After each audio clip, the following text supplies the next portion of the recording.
G'day Oldhammers, it's Brett from Solo Oldhammer Gaming. It was White Dwarf 91, July 1987, and Michael Stockin's first White Dwarf with a cover from Blood Royal, but it also contained a scenario for Warhammer Fantasy Battle 2nd Edition called Blood on the Snow, and I think with a little bit of reworking, it can be brought up into 3rd edition as a rather tasty little scenario between some orcs, goblins, dwarves, and humans, not requiring as many figures as Death in the Valley. Let's go through that and more on Solo Oldhammer Gaming.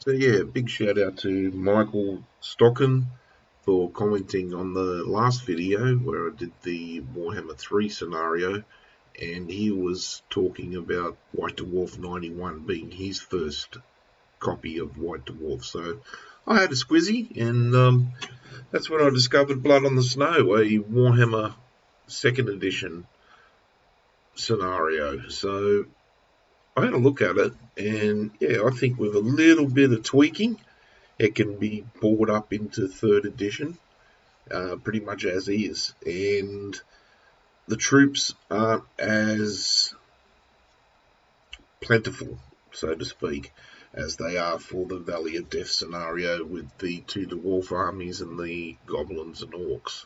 This army has the forces for this army, for these armies are we're looking at a human force, which will be good to meet out my Empire army as I keep painting, and a dwarf force, which I have everything for it, a goblin force. There's a couple of things that I need to get for them, and that is 2 more wolf riders, and a orc force. The only thing I need to get for that is some orcs with some spears, and I've already ordered those. So we're well on our way to this scenario, which will flesh out some forces and also make me build some more terrain that I need for the scenario and look good on the table. So for this scenario, I need to build a river, and I need some more buildings and some hedges and walls, and I haven't got any of those at the moment, so looking forward to that, so we can build those up and have a few more terrain pieces for the battles that I fight here. We're looking at page 3 of the actual scenario. First 2 pages being the illustrated spread that was penned by Nick Williams. Very lovely. I did like that. Let's have a look. So the format, it gives you an outline with the game master and that as per usual. Special rules and things like that are needed. Basically, the crux of it is it's winter time. The orcs and goblins have gone into a valley close to Blackfire Pass, but not actually Blackfire Pass. It's very close to it. It's at the foot of the small Dog Peak Pass, and this is to the west of the much larger and better known Blackfire Pass. That was where Sigmar stopped a huge orc and goblin army and turned them around and pretty much become the emperor. So in this scenario, the orcs and goblins have invaded Dogfire Pass. They've taken a dwarven outpost, and they've also taken over a cave that is a sacred site to Sigmar, where he may have rested either before the battle or after the battle. There's a few caves around the area that have that are all saying that Sigmar rested there.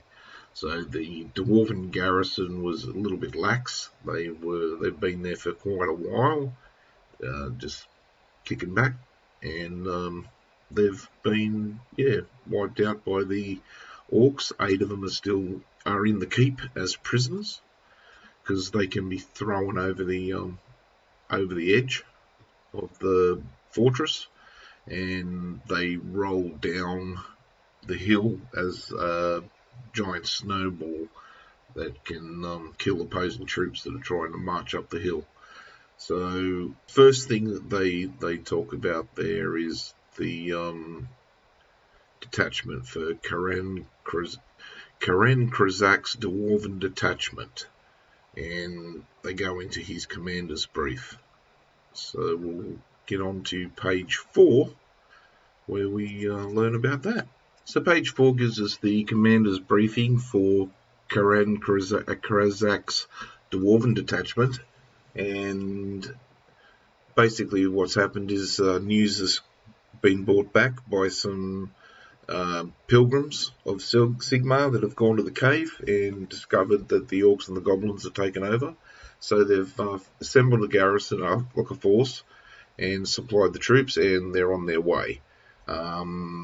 The deaths of their dwarven comrades must be avenged, and the outpost freed from the tape of goblinoid occupation. And if any remain alive, the dwarven prisoners and their battle standard must be liberated. So yeah, I forgot about that. Actually, there's a battle standard that has to be retrieved from the keep as well. Now, despite the appalling weather, it is now winter. You set out for Dog Peak Pass. The walls of the outpost are now in sight after a hard journey through the snow-covered waste. The deep snow drifts are especially hard on people of dwarven stature. This is the first time you have been chosen to lead an expedition, and you are anxious to do well. On the way to the pass, you meet up with a detachment of humans going in the same direction and on a similar mission. While happy to have their support, they are led by a devotee of Sigmar, a god friendly to dwarves. It is important for your future career that the glory goes to you, and, in particular, you and your troops should retake the outpost. Now you can see that the battlements of your target are decorated with a gory frill of mangled and bloody heads, dwarven heads. So Karen Krazak is a dwarf minor hero in Warhammer Fantasy Battles 2nd edition. He wears chainmail and uses a shield, giving an armor saving throw of 5 or 6. The armor also gives a movement penalty of ½ inch, reducing his movement allowance to 2.5 inches. Karen wields a magic axe, which increases his initiative by 3 points to 7 while he holds the weapon. Karen is an individually based figure and can attach himself to any unit of dwarves he desires. So for Karen, I would not worry about the encumbrance, because in 3rd edition dwarves don't suffer that. They're stout. They are always movement 3, doesn't matter what they wear. I would keep his magic axe, giving him the initiative increase, and I would make him a level 10 hero. My thoughts on that are a little bit further down. So his army that he is rocking is 50 dwarves. A lot smaller than the other forces required for the Valley of Death. So we've got 20 dwarves armed with axes, wearing chainmail and carrying shields. We have 20 dwarves armed with axes and crossbows, wearing chainmail. So chainmail gives us basically light armor, chainmail. And 10 dwarves armed with spears, which will be really cool because I have always wanted to use that unit with the Marauder miniatures with the dwarves with pikes. So get to crack them out, and they're armed with spears and carrying shields. Chainmail and shields as well, so light armor and shields gives us a saving throw 5/6. and they're still moving at 3 inches. Now, each dwarf unit has a champion, and the champion is armed and armoured in the same fashion as the unit. So, with those stats, and with the stats of the basic troops, I would make the Dwarven champions a level 5. A level 5 champion. Now, that allows the level 10 champion to have leadership +1, initiative, intelligence, cool, and willpower. I think they're all +1 for dwarves. So that's what I would do. So yeah, change the champions to the level 5, and the general Karen Krazak to a level 10. The next unit of troops, the next army here is Sabine Hestlenberger's human troops. A group of would-be pilgrims has returned from Dog Peak Pass, and they have reported that the dwarven outpost and the holy cave of Sigmar Heldenhammer within the valley have been overrun by foul orcs and goblins. The cult of Sigmar, of which you are a cleric, is incensed by this outrage, and you have been chosen to lead a group of humans on a punitive expedition to recapture the holy cave and punish those guilty of its destruction. While travelling to the past, though, the foul winter weather, you have encountered a detachment of dwarves, with whom your cult maintains friendly relations, bent on recapturing the overrun dwarven outpost. You have gone forward together in your desire for revenge. Now the pass is in sight, and you can see the outpost ahead. Soon the goblins will pay the price for their trespass. The only price for such creatures is death.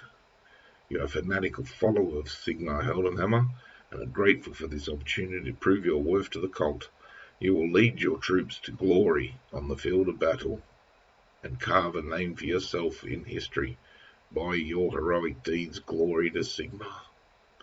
Now, Sabine is a level 2 cleric of Sigmar. Constitution points is 20. Sabine does not wear armour and wields a Warhammer. Clerics of Sigmar are dedicated to the unity of the Empire, aiding dwarves and killing goblinoids. As a cleric of Sigmar, Sabine has the ability to make 2 attacks per day with her Warhammer at an effective strength of 10. This ability is known as the Hammer of Sigmar. So for more information on that, see the enemy within. Now, clerics of Sigmar use battle magic in exactly the same way as wizards. Now, Sabine can cast Cause Animosity, Cure Light Injury, Fireball, 1 per fireball, or 1 point per fireball, Cause Panic, Hold Flight, and Mystic Mist. Now, the bracketed numbers are energy costs of each spell. Sabine is an individually based figure and can be attached to any human unit. So I would make her, again, a level 10 hero with power level 10 wizards, but like wizard points. So as a cleric of Sigmar, she would be not too bad at hand-to-hand combat, and that based on her stats there.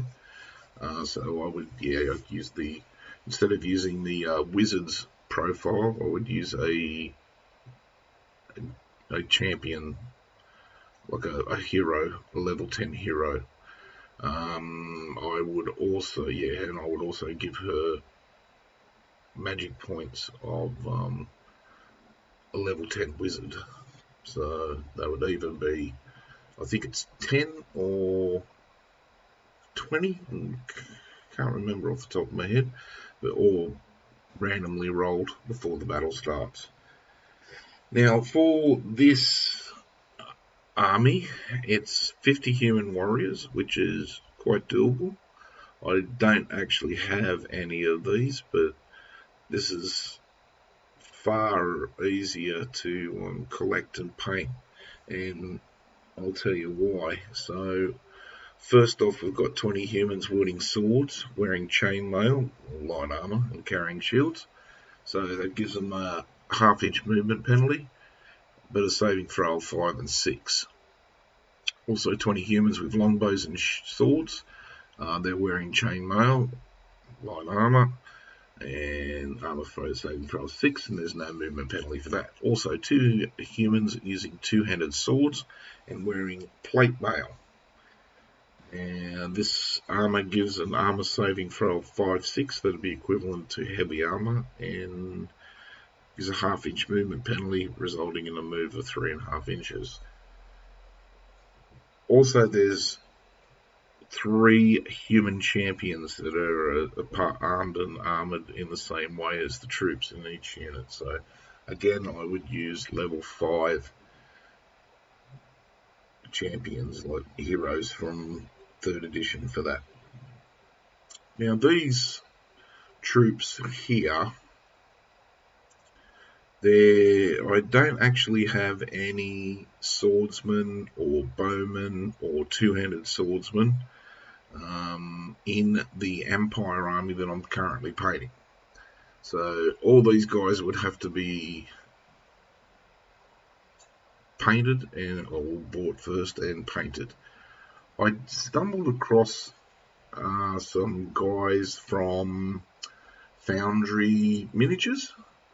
They've got a really good range of Renaissance troops, and in there they also have I don't know what you call it, maybe an offshoot company called Casting Room Miniatures. Now, in Casting Room Miniatures, if you go to Black Powder and then Renaissance, you will see some more Lands Connect, and these guys are absolutely cool. You've got sword and buckler options, more foot command, also archers. I will probably use the Zweihanders from Warlord because I've already got those and they're here. I've just got to put them together. But for the archers and the swordsmen, I will use Casting Room Miniatures ones. For the Casting Room Miniatures ones, instead of just getting 20, I will get 30 because in 3rd edition, I'm pretty sure that the swordsman option for the Ursat soldier, they are a minimum of 30 troops, not 20. So that's the way I'll get around that. So I'll order 30, but I only have to really paint 20 for the scenario. But that will also allow me to get a few more things for the Empire army and take it up to a few more points for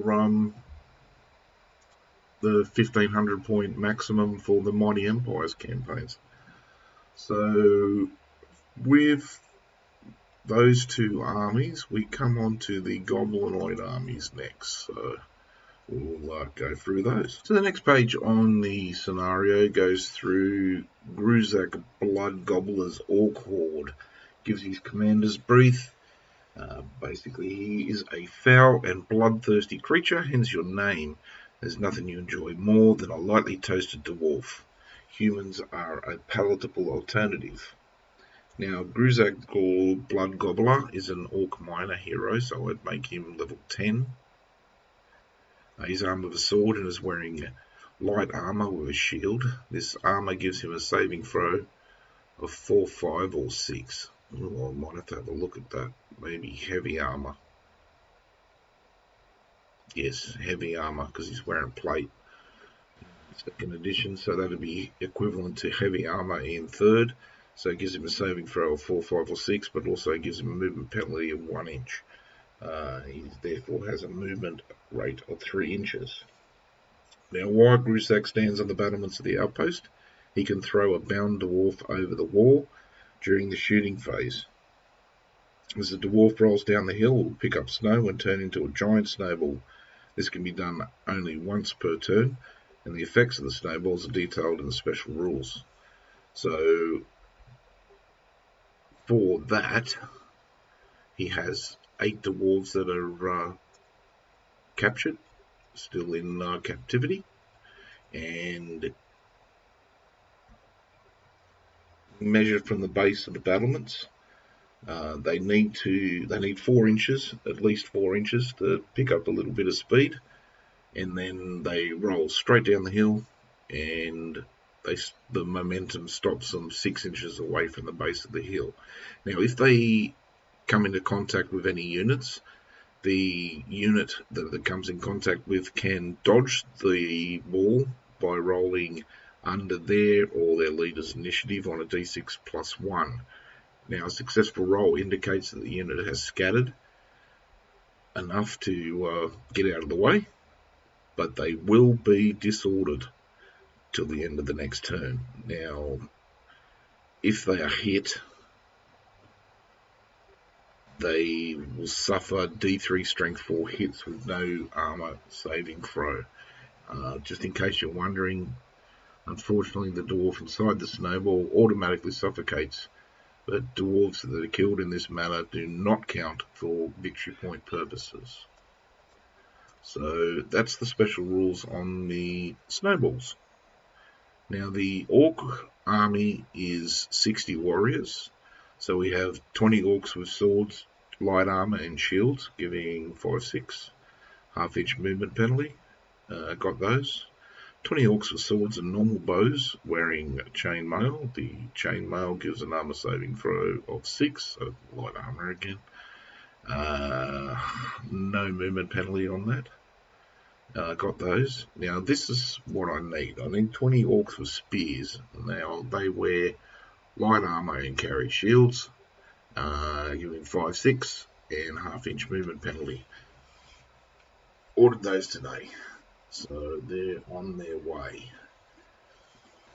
Actually cracking in and painting them as well as I'm doing the Empire ones. Orc champions would be level 5 heroes. Now there is a orc level 1 wizard.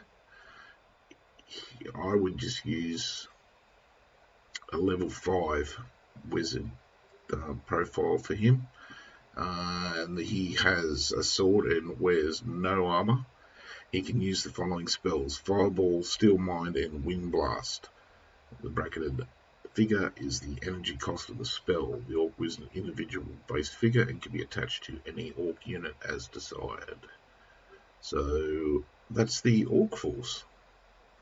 We then come to Bogrot Snotbrum's Goblin Slaughterers, and this is the Goblin contingent. Now we've got outlined here, we've got Bogrot. He wields a two-handed cleaver and is dressed in chain mail.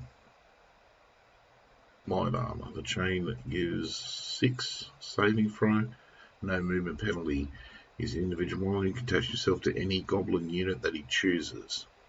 So on this page, we know for a fact that his army comes with 12 goblin wolf riders. I'd have to get 2 more of them. I've only got 10. So just a couple of paint, and then yeah, we've got everything that we need for those. So if I'm not mistaken, page 6 of the article gives us the rest of the information for the Goblin Wolf Riders. 12 of that we need. I need to get 2 more. Tells me that they wield swords and are wearing chain mail or light armor. I keep saying chain mail because it's like written in front of me. I feel like Biden, I just read whatever's in front of me. This armor, coupled with the bonus for being mounted troops, it gives a saving throw of 5 or 6. They are mounted on wolves, and we need 65 goblin warriors, which might seem like a lot, but yeah, if you've got 4th edition, the box set from that, then a lot of plastics in there that can already be used. So the first unit is, I'd use a level 10 champion for Bogrot as well, for him to be the lead, the general of the army. Now, the goblins have 65 warriors. These are split into units as follows: 25 goblins using swords, wearing light armor and carrying shields. I didn't do it then. This gives them an armor saving throw of 5 or 6, but a movement penalty of ½ inch. 20 goblins equipped with spears, light armor and shields. They are also equipped with a saving throw of 5 or 6 from their light armor and shield, but also a ½ inch movement penalty. And 20 goblins with normal bows. And they have light armor and a saving throw of 6, but no movement penalty. And 4 goblin champions, which would be level 5, and a stone thrower. So the stone thrower is a 3-man stone thrower, goblin armed with swords, and they also have a minor hero. So I would make him level 10 as well, Bombardier. He can either stick with the stone thrower until it's in position or leave it and join the main battle. He can be attached to any goblin unit, but yeah, I'd make him maybe. So his leadership is 6, which is 1 better than the normal troops. Tells me that he's a level 10 because he's leadership 6. He'd be leadership 6 plus 1. So yeah, I'd make him a level 10 Bombardier. And that is the Goblin army. So we start coming into the terrain. So I need rivers, 2 big hills, which I've got from the Realm of Chaos, Realm of Battle sets. I'd probably construct a cave that sort of slots down onto the side of the hill for the Sigma cave. And there's a couple of special locations. So we're looking at the farm, and that's a walled field and a pair of small buildings. Stone walls are toughness 7, wounds 5 per 4-inch section, and counts as a hard cover and as an obstacle. I haven't got any walls as yet, so that'll be a good excuse to actually construct some. Also wooden doors which are bolted from the inside, and so that'll be fun to model. Now the outpost itself is a stone building 6 inches square. I would most likely use one of the battlements from the Mighty Fortress set. So that will give me the outpost. Now that's toughness 7 and 10 wounds. And the northwestern side of the outpost is a gateway. Right, so inside it is 8 dwarves. They can be rescued. There's also the standard that needs to be rescued as well. The cave, the Holy Cave of Sigma, is a cave mouth is 3 inches wide, and cave extends into a hillside for 10 inches, widening to 6 inches at its deepest. The walls of the cave have now been defaced. Murals of Sigma's exploits dotted around the floor are sort of broken bits of religious paraphernalia. It is gloomy in the cave, and creatures without night vision, example humans, fight at -1 to their hit rolls. Now the river itself is spoken about here, so we know it's 2 inches wide, fast flowing river. Under its covering of ice, any unit that attempts to cross through ice will fall through on a roll of 1, 2, or 3 on a d6. Roll a further d6 to determine how many troops fall into the river. Any troops that do fall into the river will be swept away and will either drown or die of exposure. The only safe way is to cross at the bridge. So we'll go through that on the next page. So page 7 gives us a the rest of the terrain features, like the bridge. So the bridge is 2.5 inches wide. I think my actual bridge is 2.5 inches wide, hopefully, or maybe 3. Doesn't really matter, I don't think. It's tough to 7, has 5 wounds per 4-inch section. The woods, got plenty of those. Just have to build the river, the farmhouse, and the cave, and some walls.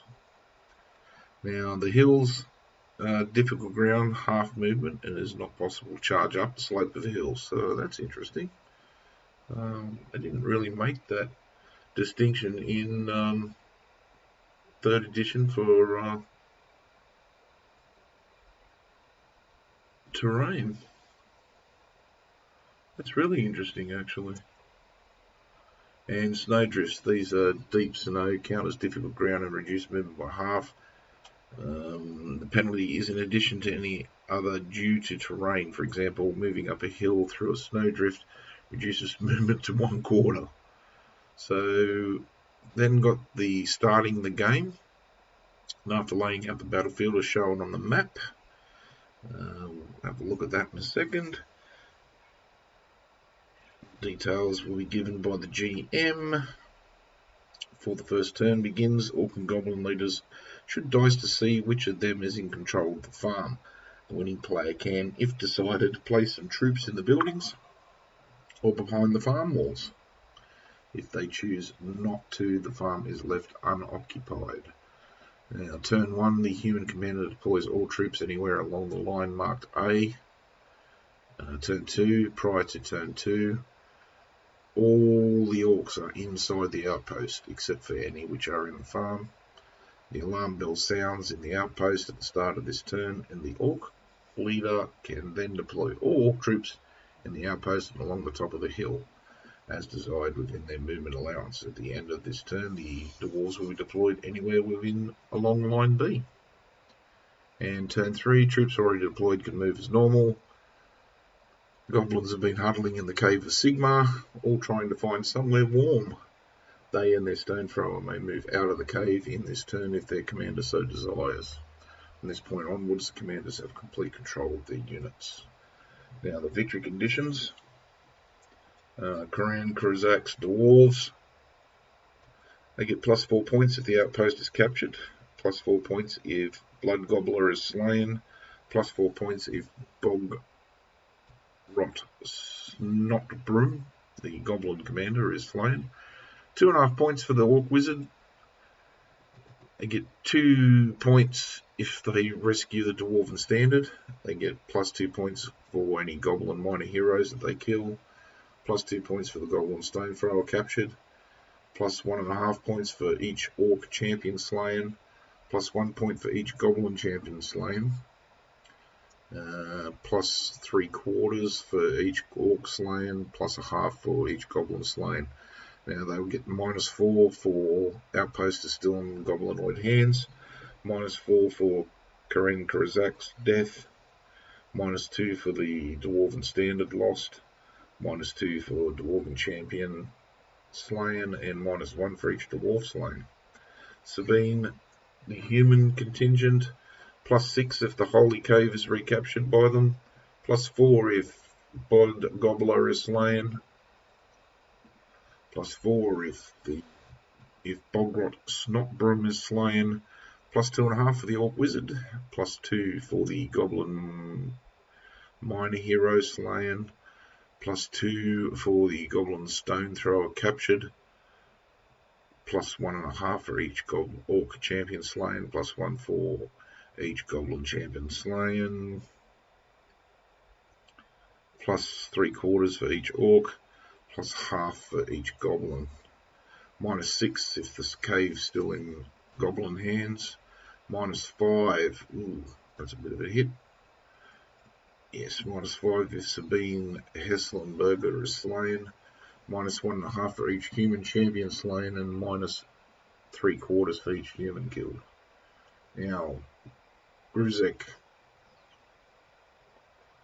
he's +5 if Sabine is killed, +4 if the outpost is still in orc hands, +4 if Karen Kurzak slain, +4 if Bogrot Snotgrim slain, +2 for Goblin Stone Thrower captured, +2 for the Dwarven Standard retained, +2 for each Dwarven Champion slain, +2 for Goblin Minor Hero slain.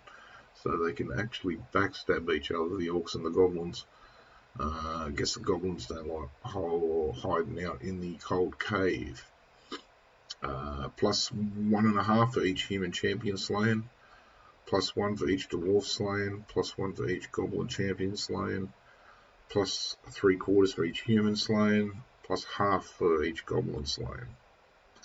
So that could come out in animosity as well. They sort of turn on each other with animosity. Don't forget that they've got animosity and hatreds and those psychological effects too for the armies. Now it's -2.5 if the Orc Wizard dies, -2 for the Dwarven Standard loss, and -1.5 for each Orc Champion slain, and -3/4 for each Orc slain. So we'll go on to, well, I'll just give you the victory points for Bogrot. Bogrot's +5 if Sabine is slain. Karen Kurzak, if he's killed, that's +4.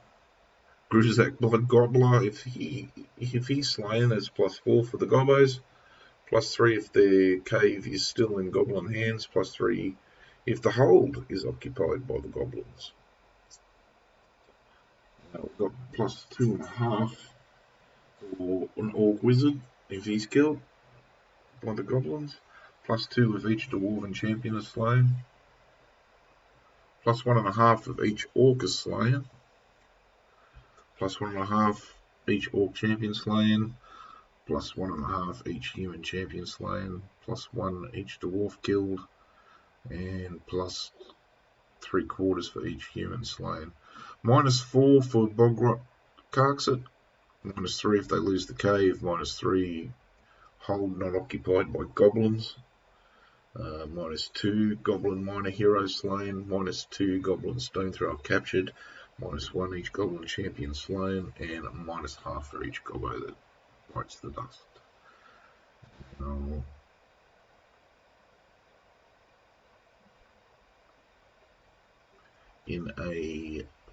So they're designed for a 4-player game. In a 3-player game, the Goblins do not receive points for taking or failing to take the outpost. It is unfair and impractical to expect a player to deliberately set troops under his command against each other. However, the Orcs and Goblins will receive points for casualties inflicted on each other as a result of animosity. Once the victory points have been worked out, the Goblinoid commander divides the overall total by 2 before comparing it to those of the other 2 players. In a 2-player game, the same procedure is followed, but each player adds up the points earned by their 2 commands to give the final total. The player with the most points at the end of the battle is the tactical victor, regardless of the situation on the battlefield.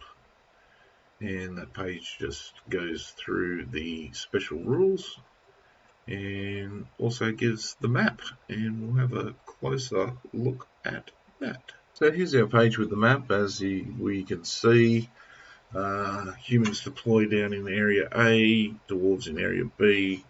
The Orcs will deploy at the outpost, and the Goblins will deploy in the cave.